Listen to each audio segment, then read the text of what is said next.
Makakausap naman po natin sa pagkakataong ito, tagapagsalita po ng Bureau of Immigration, si Ma'am Dana Sandoval. Ma'am Dana, magandang umaga po sa inyo, Ma'am. And Happy Mother's Day, Ma'am Dana. Good morning. Morning po.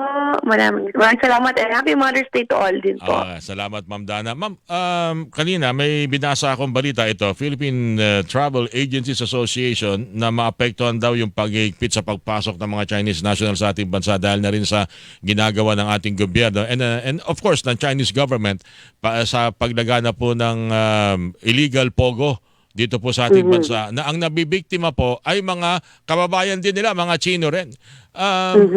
Ano ho ang dapat sigurong tugon dito sa pangambang ito ng Philippine Travel Agencies Association, Ma'am Dana? Well, siguro it's really all about healthy balance. Kasi syempre, importante din yung turismo sa atin. Napakalaking bagay po niyan sa ating bansa. At gusto talaga natin ma-attract ang Chinese market. That's really one of the targets of the Philippine government because of malaki for international tourists. But at the same time, we also have to look into the national security issue, the safety of the country, kung mayroong mga illegal po na ginagawa. So I think it's also important to have strict measures kung may mga nakikita na tayo na kakaibang nangyayari or mga activities that are probably inimical to national security or public interest. Although alam natin napakaaga pa to conclude or to speculate ano magiging epekto nito. Kasi binabasa ko itong mga reaksyon ng ilan sa ating mga kababayan, even the Chinese government, gusto rin pala talaga nilang magigpit tayo. Unfortunately, talagang nitong mga mga panahon, nakakalusot at magugulat na lang tayo sa isang komunidad, sandamakmak yung mga empleyado ng mga pogo, ng mga Chinese, na humahantong pa ho sa mga krimen na illegal detention, torture, and even murder. Ang immigration, merong hubang mga pagbabago, of course, with ugnayan na rin sa Department of Foreign Affairs and even Chinese Embassy. Kung ano ba ang maaring paraan, meron bang mababago sa pagpasok ng mga Chinese tourists sa darating na mga araw, Ma'am Dana? Yes, actually, even before, mahigpit na po tayo sa pag-i-inspect ng mga dumadating po ng mga foreign nationals, particularly those involved doon sa mga illegal activities. Kasi tinitingnan natin yung mga trends ng mga huli dito po sa bansa. So pag makita natin nagsaspike yung certain nationalities or certain activities, tinitingnan po natin yung mga activities, yung mga dumadating po ng passengers, and yun po ang ini-screen po natin more tightly. Pero siguro nakikita natin, malaking bagay po yung karagdagang paghigpit ng DFA doon naman sa pag-i-issue ng visa. It's really an added layer of security in assessing arriving incoming passengers. Yung word na assessing, yun ang gusto kong malaman na Ma'am Dana, kung merong karagdagan na technique na ituturo dyan. Lalo na yung tayo, alam natin, kung minsan pag tungtong sa ibang bansa nila sa ating mga kababayan, alam nila kung turista to o magtatrabaho ito. Sa atin sa immigration, meron din tayong paraan para matuntun po yung mga yan. Kung sila talagang turista o magiging empleyado ng mga pogo.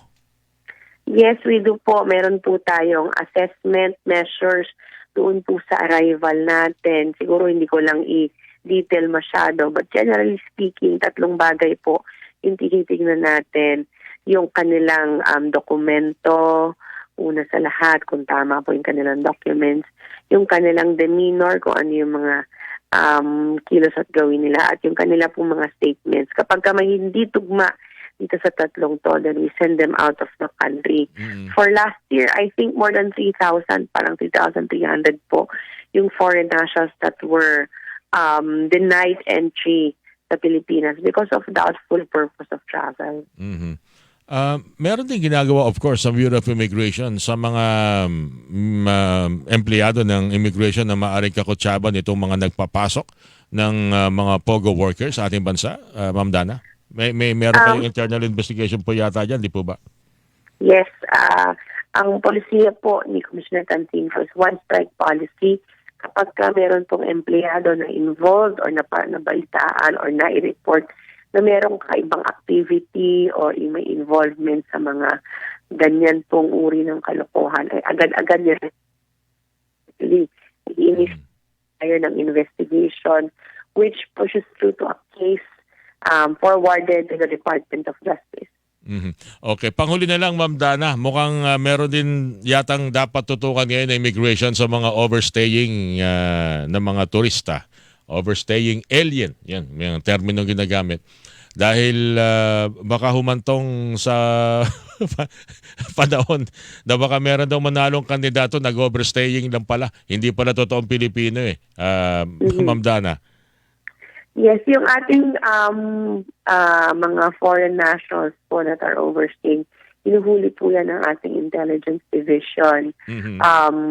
Tinitingnan po natin, meron po tayong centralized database upang makita po if they are overstaying or they have violations here in the Philippines. The thing is, one of the problems that we see ay marami po sa mga foreign nationals, or meron po mga foreign nationals sa atin na nakakakuha ng mga documents that are being abused.